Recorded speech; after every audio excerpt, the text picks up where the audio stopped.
Have you ever doubted that your prayers are being heard by God? Have you ever wondered if He truly understands the deep pain and fears you keep hidden in your heart?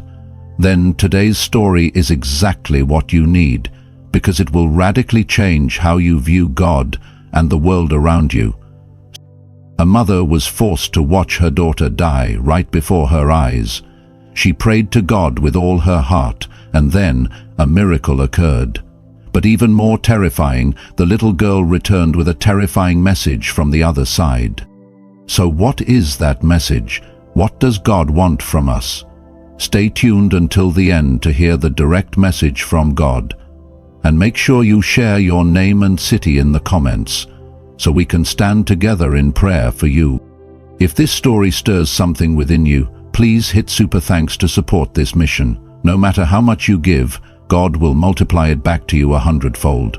Together, let's build a mighty community of faith. Click subscribe now and join the 20,000 hearts sharing God's love this month.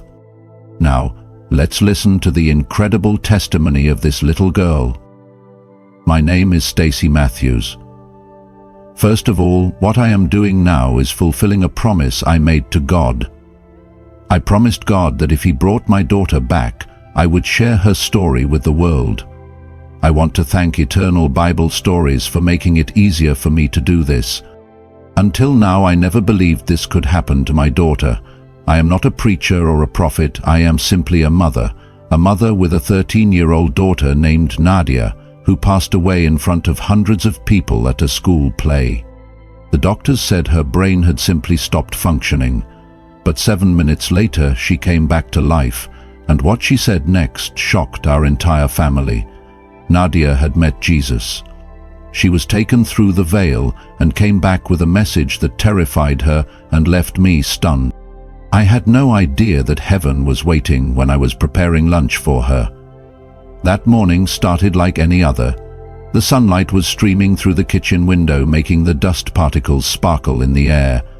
I was cutting strawberries when Nadia came down the stairs, dressed in her school play costume, a little angel robe with gold trim, the role she was so proud of.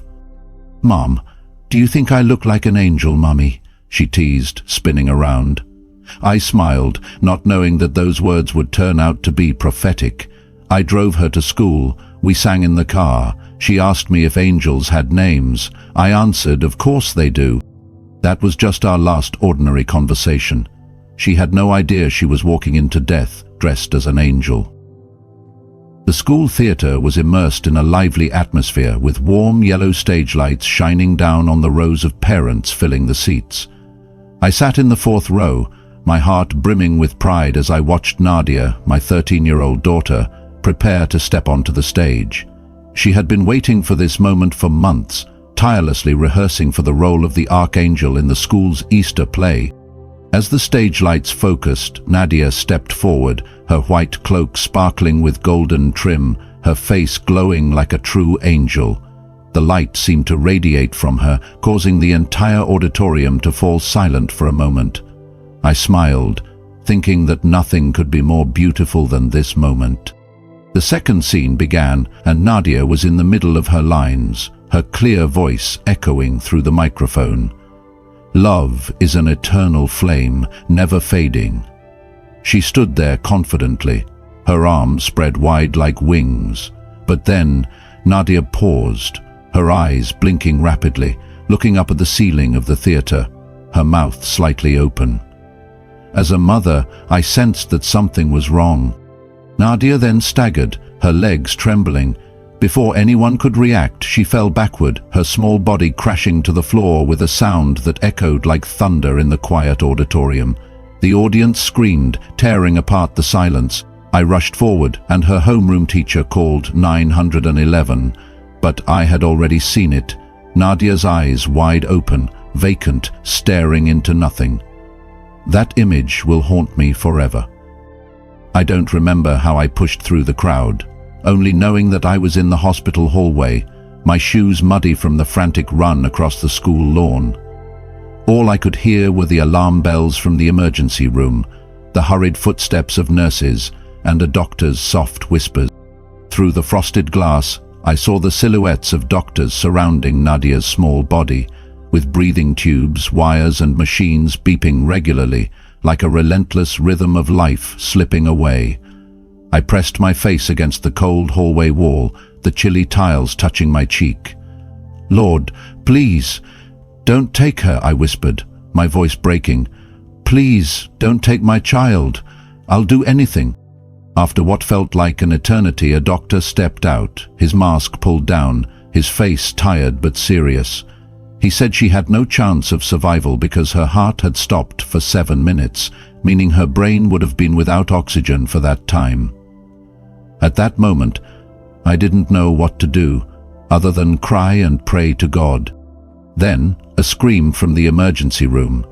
"There's a pulse," a nurse shouted, her voice full of amazement.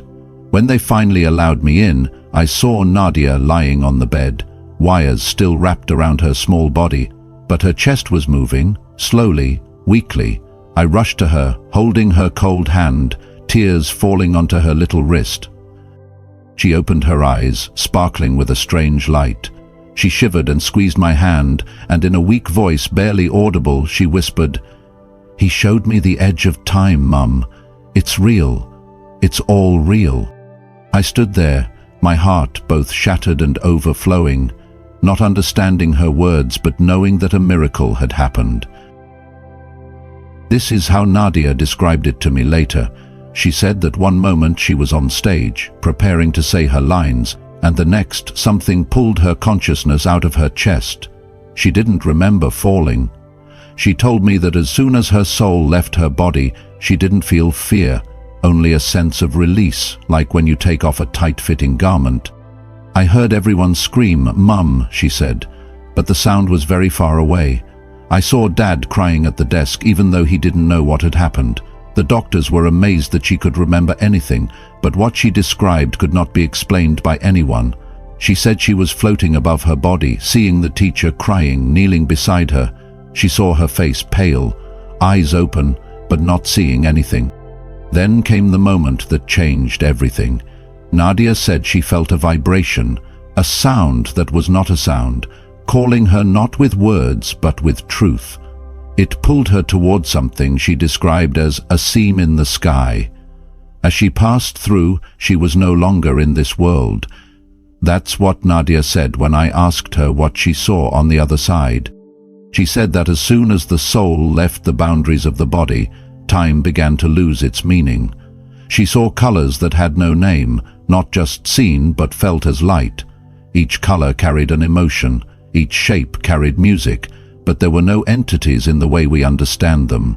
The feeling was like when you first breathe fresh air after a storm, or like when dawn shines perfectly in a way you never imagined. She described it as floating in a place where you're not sure if it's a dream or a memory, but it's more real than anything you've ever touched. She felt herself moving towards a vast and gentle consciousness, which made her want to cry and laugh at the same time. Then came the silence, not empty, not cold, but sacred. She described that moment with tears. "I wasn't afraid, Mum. I just knew I was part of something I didn't understand, and I wasn't alone." That was when the presence appeared, a love so powerful it could break mountains with a single whisper, but instead gently said, "Nadia." She looked at me after saying that and whispered, "Jesus called my name, Mom. He called my name and told me to follow him." Then the light opened up, and she stood on what she called the golden floor, not gold like jewelry, but like pure energy, sparkling with thought. Standing there was a being of light so bright she couldn't look directly at it until he called her name. That was when she said the sky breathed. "Nadia," he said, and the whole space echoed with a single word, not just a name, but the essence of her, as if Jesus was calling every part of her into harmony with something divine. Then my daughter told me something I will never forget. "Mum, I don't feel like I died. I feel more alive than ever." In the presence of the light, there was something that scared her. Nadia hesitated to share this part, fiddling with the hospital bracelet, her voice almost a whisper. "I don't know if I should say this, Mum. It wasn't all beautiful at first."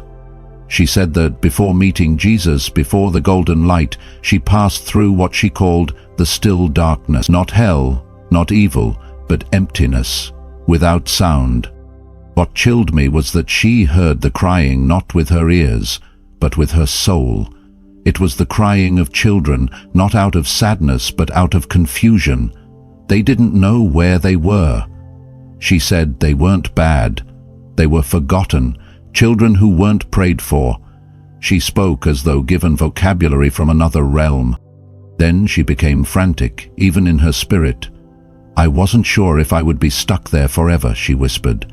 That was when she called out to him, not with words but with her heart, and as soon as she did, the darkness shattered, like a lightning bolt tearing through the black sky. A beam of light cut through the space, pulling her toward it. I didn't walk toward it, Mum. I was pulled, like light was a magnet and I was the dust, whispering. Then came the peace, the warmth, and the realization that she was no longer alone. She met Jesus before realizing she was looking for him. She said that when the light surrounded her, she recognized that it wasn't just light, it was him. She said he didn't appear as a man at first, but as a presence that knew everything about her and loved every part of her. Before seeing his face, I felt his memory of me. When she saw him completely, she didn't describe him like a painting or statue. She said he was like the truth cloaked in flesh. His eyes, Mum, didn't just look at me, they read me, but without judgment. It was like he saw me before I was born. He smiled, not with amusement but with the deepest joy she had ever felt, a smile that made flowers bloom. Then he spoke. You are seen, even when you think you are invisible, when you silently wonder if I am real, I am there. She said everything within her lit up, as though his words were not just words, but the architecture that rebuilt the tired or fearful parts of her. She asked, "Why did I have to die to see you?" He replied, "You did not die. You were finally still enough to hear me." After what I had just witnessed, my mind was consumed with exhaustion and depletion. The painful images from the past, the buried memories, and the harsh truth about the trauma made me feel like I could not go on.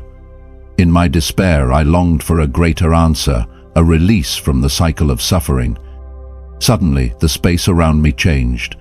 I found myself standing before a colossal staircase, each step vast and towering beyond human reach, as if carved from a material shimmering with light.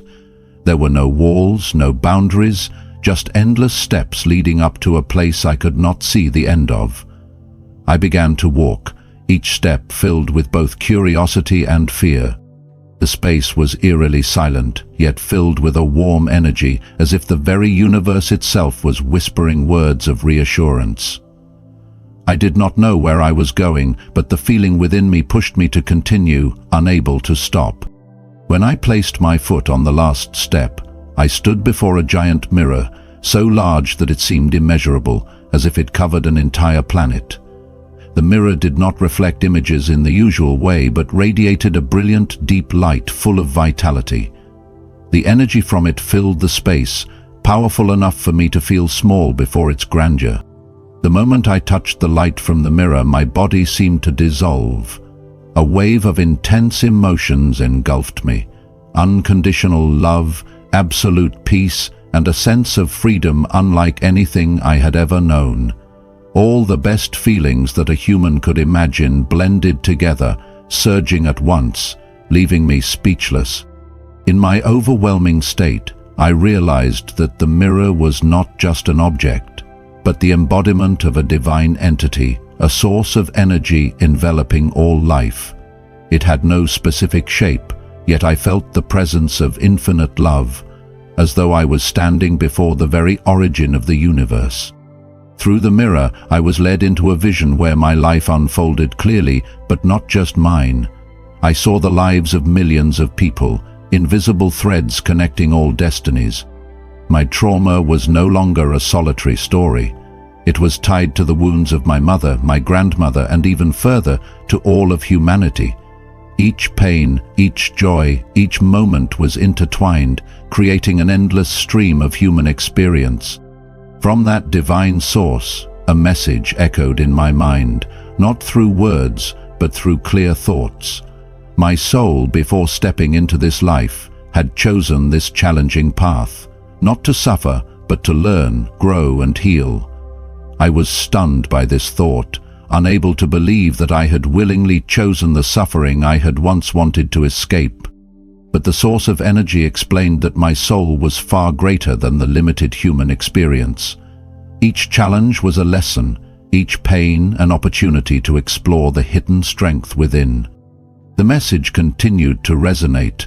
The purpose of this journey was healing, not just for myself, but for the world. Love, growth, and compassion were the fires that needed to be lit, not just within me, but through me to others. I felt a new urging, yet at the same time of fear. Returning to life, facing the remaining challenges, seemed like an overwhelming task. I wanted to stay here, where there was only light and peace, but the divine source gently confirmed that I had not completed my mission. I had a role to fulfill, a light to bring to the world. Before leaving that space, I was given a brief vision of the future. I saw myself standing among people who were searching for hope, sharing my story and helping them heal deep wounds. The recovery center I had seen in a previous vision now appeared more clearly, with rooms filled with laughter and faces glowing with faith. The vision was so beautiful it made me falter. Though still hesitant, I accepted returning, carrying a spark from the divine source to continue my journey. Jesus showed her that each human life creates an impact far beyond what we see. A smile can spark healing, a cruel word can leave scars through many generations, and prayer, she said, rises like golden threads, some shining so brightly they pierce through the darkest space. Then he showed her something that left her speechless. She saw me praying in the kitchen, crying into the dishwasher after it collapsed, and saw that moment through his eyes. "Mum, when you whisper my name, Jesus shines as if your love energizes heaven." I was shattered when I heard that. Jesus told her, "Tell them that earth is not dying. It longs for love, light, remembrance." She realized that the earth is not waiting to be saved by a miracle, but waiting for its children to remember it. Some children carry more light, and it's not by chance. Nadia said Jesus showed her something at 13 that she never thought she would understand. She said there are children on earth who don't know they are chosen, but they are chosen not to be better, but to carry something. She calls them light bearers, children who cry at night without knowing why, feel they don't belong here, whisper to Jesus not because they are forced, but because their hearts long for something more. Jesus said these children are not broken. They are the disguised guardians, born with memories of heaven, making them sensitive but also strong. She saw children like her all over the world, some in wheelchairs, bullied, shy, or rebellious, but all shining with a sacred fire, though they didn't know it. He said, they should not be medicated to be silent. They need to be taught how to remember who they are. Then he said something that sent a chill through me. If the world silences them, it will silence the last line of defense. Nadia looked at me and said, "Mum, I saw that the chosen children are not here to fit in, but to help the world remember the feeling of heaven." Then she whispered, "That's why so many of us feel lonely. The enemy wants us isolated before we realize who we are." I had no words, only tears. In the final moments of her encounter with Jesus, Nadia felt a change. The light around him was still radiant, but his eyes reflected a deep sadness, not anger, but the sorrow of a father witnessing his children lost. At just 13 years old, Nadia felt her heart grow heavy as he began to share a message for parents. He didn't speak much, but every word felt like an engraving on her soul. Nadia saw vivid images as clear as dreams, but sharper than any memory. She saw homes all over the earth, brightly lit but filled with noise, the sound of message notifications on phones, the loud commercials on TV, the quiet hum of suppressed arguments. The dining tables in these homes were silent, Not the peaceful silence of calm, but the emptiness of souls that were disconnected. She saw children, some small like her little sister, some older, curled up in their rooms, the light from their phone screens illuminating their faces. They cried quietly, not from physical pain, but from a deep longing. Longing to be seen, to be told that they matter. Nadia felt the pain of those children, as if her own heart were breaking. She saw homes that seemed perfect on the outside, clean, well-equipped, with family photos on the walls, but inside they lacked something invisible but essential. Many parents, he showed her, love their children in every way they know, but they forget one important thing. They teach their children to play sports, do homework and dream of success, but few teach them how to stand in the light of faith, of spiritual identity. Nadia saw children growing up with a hole in their hearts, not because their parents were cruel, but because of the distractions of modern life, the exhaustion, and the invisible fears that kept parents from connecting with their children in the deepest ways. In the hospital, when recounting this to me, Nadia cried. Tears streamed down her face, not from fear, but from a sadness she had never felt before. She held my hand, her small fingers trembling, and whispered that she saw children growing up empty, even though their parents believed they had done everything right. Nadia looked at me, her eyes still wet, and said that Jesus wanted parents to know that they don't have to be perfect. Even if they make mistakes, even if they don't do everything right, their love, when given with faith, has power beyond imagination.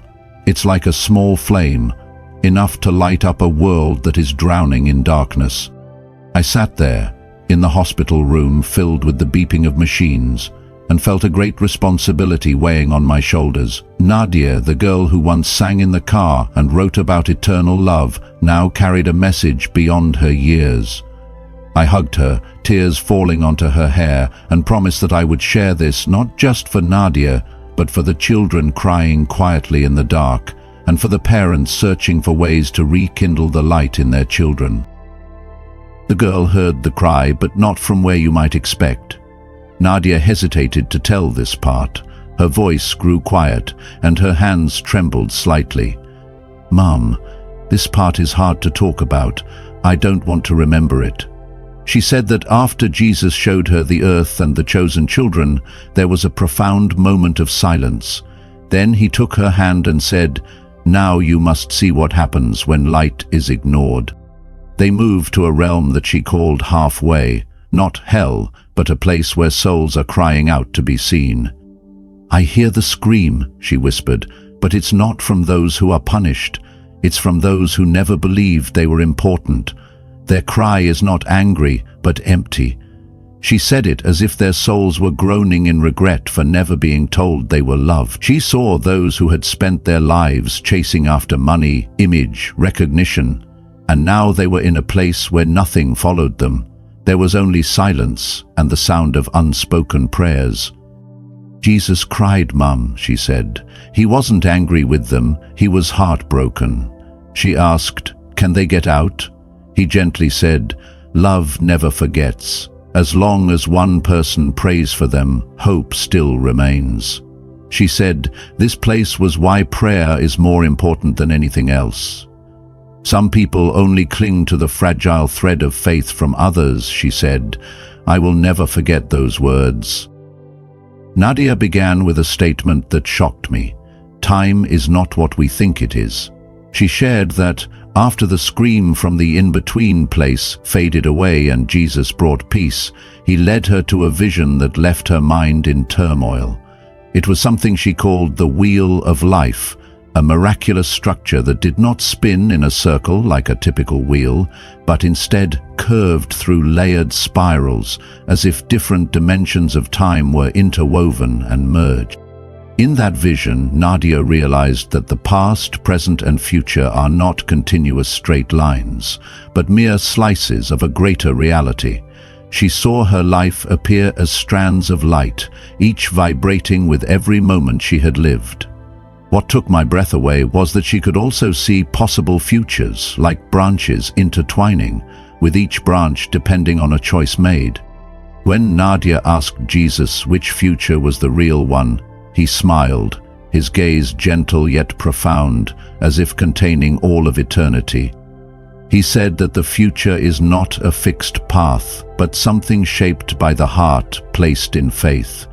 Time, he explained, is not the enemy that traps humans, but the teacher, waiting for our decisions to weave destiny. She also saw unfulfilled prayers, floating like seeds of light, waiting to sprout, but never did, because the one praying gave up too soon. Though she begged to stay, clinging to him like a child clings to their father before school, Nadia could not resist her mission. Jesus placed his hand on her heart, the light from his hand spreading, and told her that she was born for this, to awaken the world. With those words she fell back, through the light, through time, into her broken body, where pain awaited like a slammed door. The girl returned with words that no one expected, not even the doctors. When she woke up in the hospital, I was by her side. The machines beeped and the nurses held their breath. The doctor whispered, "If she can speak, it will be a miracle." I thought she was delirious, but her eyes were clearer than ever, as if she had brought eternity back with her. She looked at the nurse and said, "You need to call your father. He's crying because you haven't forgiven him." The nurse dropped the chart. She looked at the doctor and said, "Check the man in room 202. His artery is about to burst." Within minutes, an emergency code was called for the correct room. The man survived. Since then, she has changed. She prayed longer, slept less. She saw things I couldn't see. Once she said, "The angels are louder at 3:33 IEM. That's when the veil is thinnest." Her voice was now slower, wiser. The doctors said her recovery was beyond explanation. But I knew the truth. She didn't just survive death. She came back with messages too vast for her small body. And she still smiled, saying that she could still feel his hand on her heart. I promised God that if he brought my daughter back, I would share her story with the world. I am not a speaker, not a preacher, not anyone special. I am simply a mother standing in the hospital hallway as the doctors tried to restart my daughter's heart, begging God not to let my child go. And he answered, but not as I expected. He didn't just give Nadia back to me, he gave me a messenger. Nadia returned to school, but she was not the same. She listened more, spoke less. Teachers said she wrote things that were unlike anything a 13-year-old should write. Someone asked if I helped her write her essays. I didn't. Nadia wrote with a fire I had never seen before, with certainty. She said heaven was counting on people like me, like you, to begin valuing prayer, to stop filling the silence with noise. She told me something that made me choke up. Jesus said, if your story is shared, someone willing to give up will choose to live. So, I write this for you. Nadia came back from death to say that he sees you, he loves you, and it's not too late. This story belongs to this young girl, but it might just as well be yours. You're reading this for a reason, and heaven is listening to you right now. If God has given you life, how will you choose to live it? If you've ever felt abandoned or betrayed, will you choose to move forward with love, or will fear define the rest of your story? I ask you because the woman in the next letter was also asked this very question by God. She used to be an atheist, completely convinced that there was nothing beyond this life. But after a horrific accident, her soul left her body and entered a realm far beyond anything she could have ever imagined. There she was confronted with a truth so profound that it shattered everything she once believed. What she witnessed will make you question the true meaning of life, and the warning she brought back may be the most important thing you'll ever hear. This is her incredible near-death experience, and the message she was sent back to share. Listen carefully, because what you're about to hear could change your destiny forever. My name is Trisha, and I'm 25 years old. I was born and raised in the countryside of East Texas, where my childhood was filled with wide open fields and endless horseback rides with friends. During the summer, we swam in lakes and embraced the freedom that nature had to offer. But behind those beautiful moments were wounds I rarely spoke about. My mother struggled with mental illness, and my childhood wasn't just laughter. It was also marked by harsh words and painful beatings. As an only child, I felt incredibly alone. I found solace in books and threw myself into my studies, clinging to the hope that one day I would escape this life. Through relentless effort, I won $20,000 in scholarships from essay competitions. It was nothing short of a miracle for my struggling family. When the first scholarship checks arrived in our old, barely standing mailbox, I knew my life was about to change. Enrolling at the University of Texas, known for its vibrant student life, I embarked on my journey with the hope of building a better future. But life wasn't as easy as I had imagined. Lost and spiritually broken. At first, I thought I had everything under control. I was one of those students who worked tirelessly, who did everything right. I stayed up late studying, fueled by caffeine and sheer determination. I aced my exams, turned in papers on time, and convinced myself that if I just worked hard enough, I could build the life I had always dreamed of. I was going to escape my past. I was going to make something of myself. I was never going to end up stuck in the life I had grown up in. And for a while it felt like I was winning. But life doesn't care about your plans. At first the cracks were small, a little stress, a little exhaustion. But then the weight of school started pressing down harder. The pressure to succeed felt suffocating. I was lonely. Truly lonely in a way I hadn't expected. And then I fell in love. It was the kind of love that makes you feel like the whole world makes sense. The kind that makes you believe, maybe I'm not so broken after all. And then, just as quickly as it had begun, it ended. The breakup shattered me in ways I didn't think were possible. It wasn't just losing him. It was losing the version of myself that had finally felt okay. Without him, I felt empty, and that emptiness terrified me.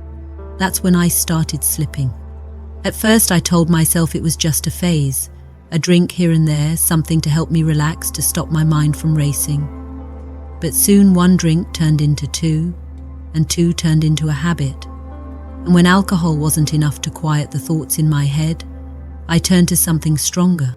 Drugs weren't something I had ever imagined myself using, but when you're drowning, you don't care what you have to grab onto. You just reach for whatever will keep you afloat. And for a little while, it worked. For a little while, I could pretend I was fine, but deep down, I wasn't just losing myself. I was completely unraveling. I had always been the kind of person who thought too much about everything. My mind never stopped, always turning, always analyzing, and no matter how hard I tried to drown my thoughts in alcohol, parties, and distractions, there was one fear I couldn't escape: death. I was agnostic at the time. I wasn't religious, but I wasn't completely closed off to the idea that maybe there was something more. I had read Emerson, Thoreau, and Whitman. I loved their ideas about nature, spirituality, and the interconnectedness of all things. But none of it gave me the answers I really needed. What happens when we die? Do we just stop? Does everything we are, our memories, our dreams, our very sense of self, just vanish into nothingness? The thought of non-existence haunted me. Some nights I lay awake staring at the ceiling, my heart pounding in my chest, overwhelmed by the realization that one day I would not be here anymore. One day my body would be gone, my thoughts would disappear, and the world would keep spinning like I had never even existed. That fear became my shadow, following me everywhere. No matter how hard I tried to ignore it, it was always there, lurking, waiting. The panic attacks started soon after. I would wake up gasping for air, my chest tight, my mind spiraling into a black hole of anxiety. I tried talking to friends, but no one seemed to understand. They would laugh it off, tell me to relax, tell me that everyone thinks about death sometimes. But this wasn't just some passing thought for me, it consumed me. It made life feel meaningless. Why did anything matter if it was all going to end anyway? I needed to do something, anything. That's when my therapist suggested running. She said it might help, that physical activity could calm my mind, give me a sense of control. I was desperate, so I gave it a shot. At first it was just about getting out of my head, but soon running became everything. It wasn't just exercise, it was survival. Every morning I laced up my shoes and hit the pavement, pushing my body harder and harder. I ran until my legs burned, until my lungs screamed, until my thoughts finally went silent. It was the only thing that gave me relief, the only thing that made me feel like I had control over my own existence. 9 miles, 10 miles, every single day. I told myself I was training for the Austin 10K, but the truth? I was trying to outrun something I couldn't escape. I thought if I ran fast enough, hard enough, I could leave my fears behind. I thought I had time to figure things out. I thought I had time to find the answers, but time was about to run out. The night before the race, something felt off. It wasn't just nerves. It was something deeper, something I couldn't shake no matter how much I tried to brush it off. That night, my dreams were strange, unsettling. I couldn't remember the details when I woke up, but the feeling they left behind lingered, like a shadow I couldn't step out of. There was this overwhelming sense that something was coming, something big, something unavoidable. When morning came, I felt drained, like I hadn't actually slept at all. My body was heavy, my mind foggy. Even the air around me felt thicker somehow, like I was walking through something invisible. I should have listened to that feeling. I should have slowed down, paid attention. But I was in a rush. I had a race to get to. I had plans. Life was supposed to keep moving forward. And so I did what I always did. I pushed through it. I skipped my morning coffee, which was unusual for me. I never skipped coffee. It was my daily ritual, my one little moment of comfort before the day truly began. But that morning, I was too tired to even think about it. I just grabbed my keys, got in my car, and pulled out onto the road. At first, everything seemed normal. Just another drive. Just another day. The first traffic light turned yellow as I approached, and without hesitation, I pressed down on the gas. I barely made it through before it turned red. I don't know why I was in such a hurry. I wasn't running late. I wasn't rushing anywhere urgent. But something in me felt this strange sense of urgency, like I needed to keep moving. Then came the second light. I glanced up. It was red. And that's when I saw it. A car barreling toward me at full speed. In that split second, my mind couldn't process what was happening. Why was that car moving so fast? Why weren't they slowing down? It was like they had anticipated the light changing, like they were so sure they could make it through before anyone else entered the intersection. But I was already there. I had no time to react, no time to slam on the brakes, no time to think. And then the impact. The sound was deafening, metal colliding with metal, tires screeching against pavement, glass shattering into 1,000 sharp pieces. The force of the crash sent both of our cars spinning, twisting violently across the road. My body was thrown sideways, my head jerking forward, then back, then forward again. The seatbelt dug into my chest, holding me in place, but my limbs flung helplessly, completely at the mercy of the wreckage around me. I had no control. I had no control. The world outside the windshield blurred into streaks of color. Grey asphalt, flashing lights, a glimpse of the sky before everything twisted again. My ears were ringing so loudly that I couldn't hear anything else. For a moment it felt like the entire world had turned into chaos. And then everything stopped. The silence that followed was thick, almost suffocating. The kind of silence that makes you more aware of the absence of sound than sound itself. I was still, completely, terrifyingly still. I tried to move. Nothing. I tried to breathe. Pain shot through my body like fire, radiating from somewhere deep in my back. I was slumped over to one side, pinned awkwardly by the weight of my own body. My head was pounding, my vision blurred. I tried to lift my arms, to reach for my ID, my insurance. Something, anything, but my limbs wouldn't respond. It was like my body wasn't mine anymore. And that's when the fear set in. Not just fear, pure terror. Something was wrong. Something was really, really wrong. I couldn't feel my legs. I couldn't feel anything. Panic surged through me, but there was nothing I could do. My chest felt tight, my breaths came in short, ragged gasps. My mind was screaming at me to move, to get out of the car, to do something, but my body wasn't listening. I could hear things, distant, muffled voices, people shouting, sirens in the background growing louder, closer, the sound of footsteps crunching over broken glass. But it all felt so far away, like it was happening in a different world, one that I was no longer a part of. I was trapped inside my own body, trapped inside my own pain. I had spent my whole life trying to be strong, trying to prove that I was in control. I had planned everything, my education, my future, my entire life. But in that moment, every illusion of control was ripped away from me. It didn't matter how hard I had worked, how much I had prepared, how much I thought I could shape my own destiny. I was just a body, broken and helpless, waiting for something, anything, to happen. I didn't know what else to do. I couldn't scream, I couldn't cry, so I did the only thing I could manage. I whispered the only words that came to my mind. God, please help me. I didn't know if he was real. I didn't know if he was listening. I didn't know if it even mattered. But at that moment, it was all I had. And then, everything faded. Darkness. Stillness.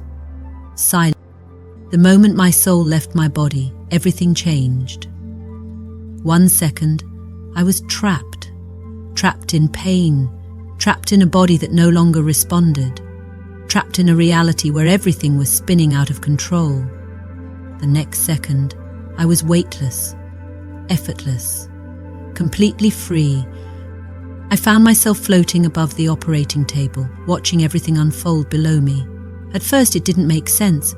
How could I be here while my body was there? But as I hovered in the corner of the room, looking down at the scene, there was no denying it.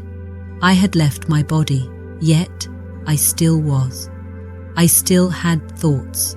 I still had awareness. I was me, just without the weight, without the fear, without the pain. And my vision, my vision was nothing like before. It wasn't limited to 2 eyes, to a single point of view. I could see everything at once, as if my perspective had expanded beyond human limitations. I saw the tops of the surgeons' heads, the way their hands moved with precision as they worked to keep me alive. I noticed the faint beeping of machines, the soft murmur of voices speaking medical jargon I didn't understand. And then, something that caught me completely off guard. I heard music. There was a radio playing in the background, barely noticeable amidst the chaos, and I recognized the song. It was Elvis Presley, playing on the easy listening station I had tuned into so many times before. That was when the first realization hit me like a lightning bolt. I still exist. My consciousness is still here. And that thought? It didn't scare me, it thrilled me. I wanted to shout it, to tell every single person who had ever doubted, every friend who had ever laughed at the idea of life after death. We don't just disappear, we keep going. I'm proof of it. But before I could even finish processing that thought, something else caught my attention, something even more extraordinary. Behind the surgeons, emerging from what I can only describe as another realm, were beings of light. They weren't human, not even close.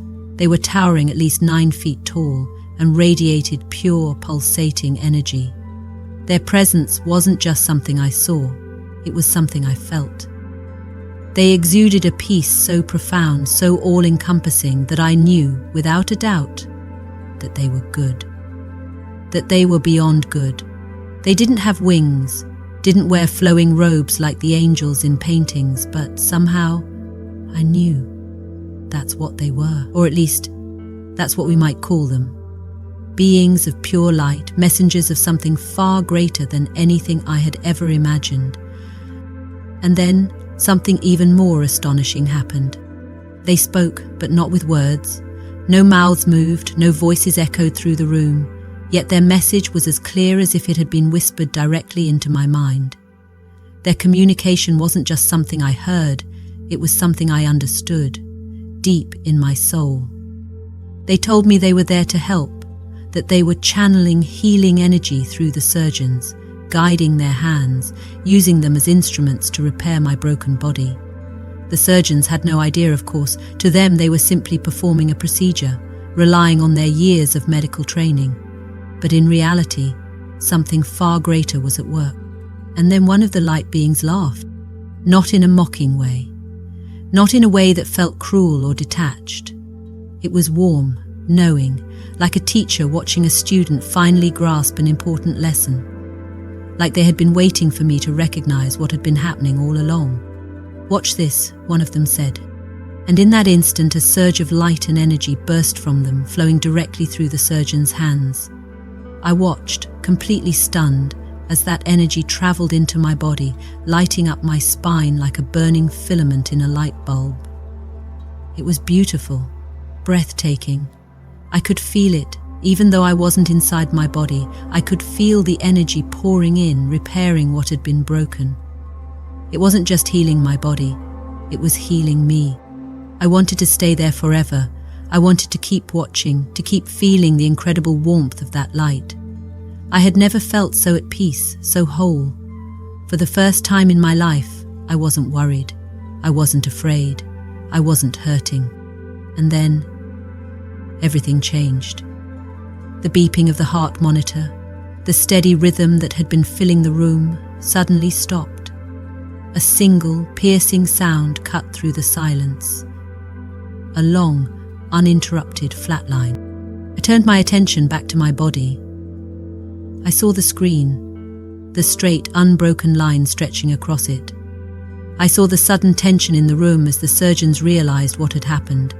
I saw them rush to act. And in that moment, I understood. I wasn't dying. I was already dead. I drifted out of the operating room, passing through walls effortlessly. No longer bound by my broken body, I floated higher and higher until I was hovering over the city of Austin. Below me, life continued as if nothing had happened, but for me, everything had changed. I felt weightless, free, and more alive than ever. For the first time, there was no pain, no fear, just peace. And as I soared higher, a thought crossed my mind. Maybe I won't go back. Maybe I don't have to. Then everything shifted. I was no longer above the city, but standing in the middle of a lush green field. The air buzzed with energy. The grass beneath me felt alive. There was no death here, only perfection. And then I saw him. My grandfather. He looked young, strong, full of life. Without speaking, he recreated a memory for me. His old pickup truck, the endless fields, the wind in my hair. We rode together, just like we had when I was a child. And for a moment, I forgot everything else. Then he turned to me. "Do you want to keep going?" I looked up. Beyond the horizon, something greater was calling. I couldn't see it, but I could feel it. God. Without hesitation, I moved forward, soaring effortlessly toward the presence that radiated infinite love. As I drew closer, every fear, every doubt, every burden I had ever carried melted away. I was surrounded by love, so pure, so overwhelming, that I felt truly home. But just as I tried to take another step, something stopped me. An invisible force held me back. A voice, clear and powerful, spoke directly into my soul. "Look down." Below me stretched a great river. Souls walked upon its surface, some shining with divine light, others covered in shadows of fear. Life has only two choices, love or fear. You must go back and teach them to choose love. I shook my head. No, I want to stay. God's voice was calm but certain. You will become a teacher. That is your mission. Shock washed over me. A teacher? That wasn't my plan. I had spent my entire life working towards something else. Law school, success, financial freedom. I had never wanted to teach. But in that moment, I understood. I had never been in control. There had always been a path waiting for me, a purpose greater than my own ambitions. Love was the only thing that truly mattered. And whether I wanted to or not, I was going back. In an instant, my soul was yanked backward, hurtling through the darkness as if I had been caught in an invisible current. The warmth, the freedom, the boundless love, all of it disappeared as I was pulled further and further away from that divine presence. I wanted to fight it, to hold on, to stay in that place where I had felt more alive than I ever had on earth. But I had no choice. I was being sent back. The return was not gentle. I slammed into my body like crashing into a brick wall. The weight of my physical form pressed down on me, suffocating, restrictive, foreign. Compared to where I had just been, this body felt small, weak, broken. It was like trying to squeeze into an old, tight-fitting garment that no longer belonged to me. Then pain, a crushing, suffocating pain radiated through me, reminding me of the accident, reminding me that I had survived. My chest felt like it had been caved in, my limbs felt like lead, and my throat was so dry it was painful to swallow. A blinding white light filled my vision. My ears rang with the sharp beeping of monitors, the distant hum of voices. A nurse was standing over me, her voice cutting through the haze. "Can you tell me your name?" For a moment, I didn't answer. My name?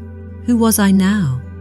I had just been in a place where my identity didn't matter the way it did on Earth, where I had existed beyond a name, beyond a body, beyond any of the things I had thought defined me.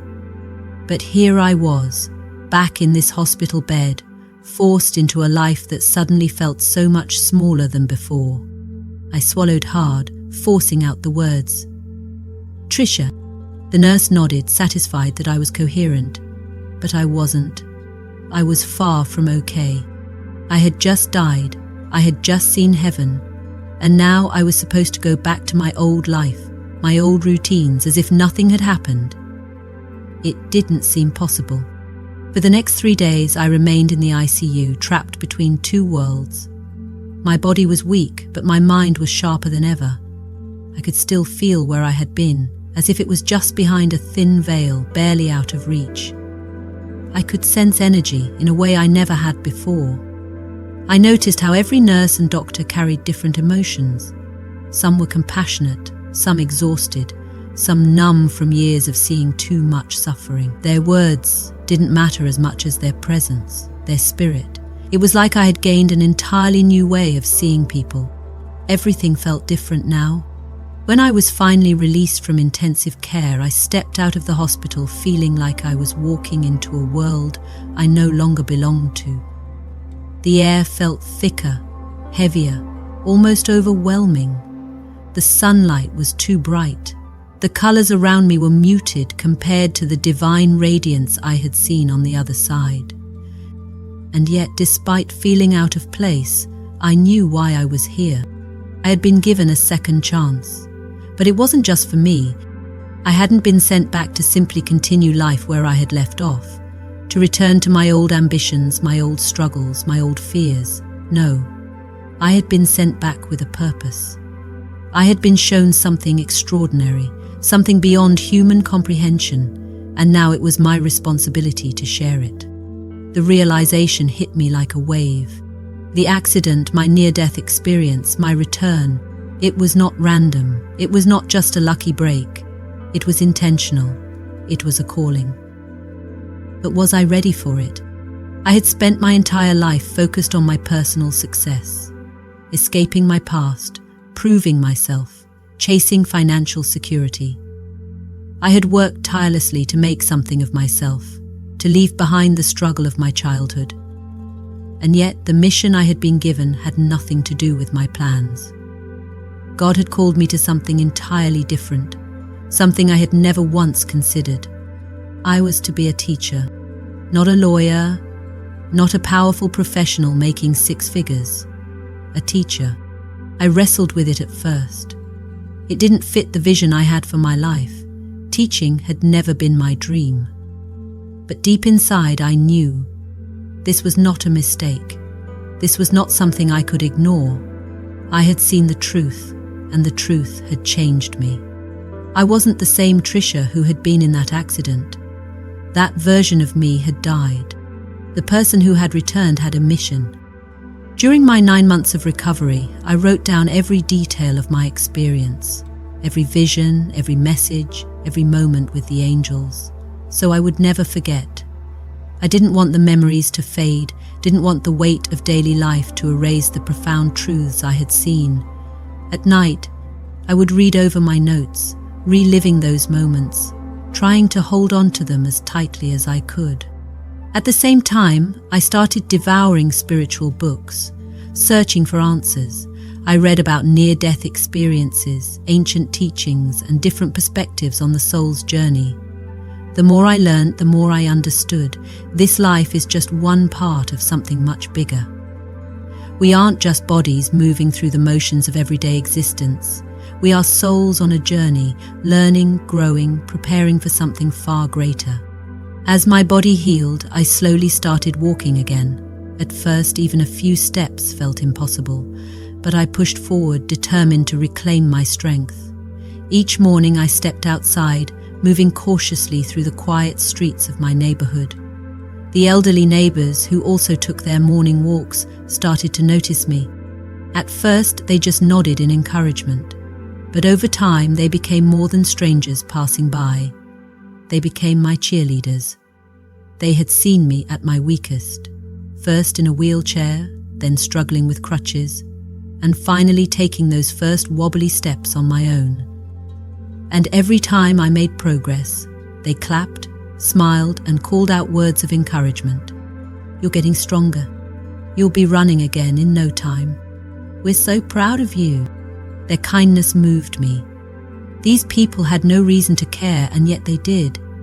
And in their support, I saw something I had learned on the other side. Love is what truly matters. It wasn't about grand gestures or dramatic life changes. It was in the small moments, the everyday acts of kindness that connected us all. As I walked further and further each day, I realized that my recovery wasn't just physical. I wasn't just healing my body, I was healing my spirit. I was learning to exist in this world again, but this time with a completely different perspective.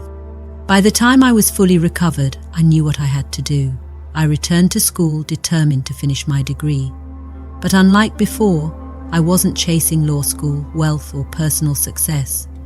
That old version of me, the one who had been driven by fear, by the need to escape my past, was gone. Instead, I earned my teaching certification. The same profession I had once dismissed, the one I had never imagined for myself, was now the path I knew I was meant to walk. The first day I stood in front of my classroom, I felt the weight of it. The weight of my journey. The weight of the message I had been given. The weight of what I was about to say. I took a deep breath and looked at my students. Some were paying attention. Some were staring out the window. Some were already halfway to sleep. They had no idea what I was about to tell them. And then I said the words that would change everything. I never planned on becoming a teacher, but God sent me here, and this is my story. The room fell silent. The students who had been slouched in their chairs sat up, eyes widened. They leaned forward, drawn in, as if they knew what I was about to say was something important. And as I spoke, as I told them about my accident, about what I had seen, about the love that existed beyond this world, I watched something shift in them. Some of them looked shocked. Some of them looked like they were hearing something they had always felt but had never put into words. And when I finished, hands shot up, questions poured in. They wanted to know more. They wanted to understand. And in that moment, I realized something I hadn't fully grasped before. This was why I had been sent back. Not just to teach a subject, not just to stand in front of a classroom and go through the motions, but to wake people up, to help them question, to help them seek, to help them realize that they were more than just students sitting in desks, more than just kids trying to make it through another school year. They were souls on a journey, and so was I. Now, from the depths of my heart, I want to leave you with this message, one that was given to me in the place beyond this world, a truth that I now carry with me every single day. Life comes down to two choices, love or fear. Every thought you think, every action you take, every path you walk will either bring you closer to love or deeper into fear. Choose love, again and again, even when it's hard, even when the world tells you to be afraid, because in the end, when you leave this life and step into eternity, love is the only thing that matters. It's the only thing that lasts. It's the only thing you take with you.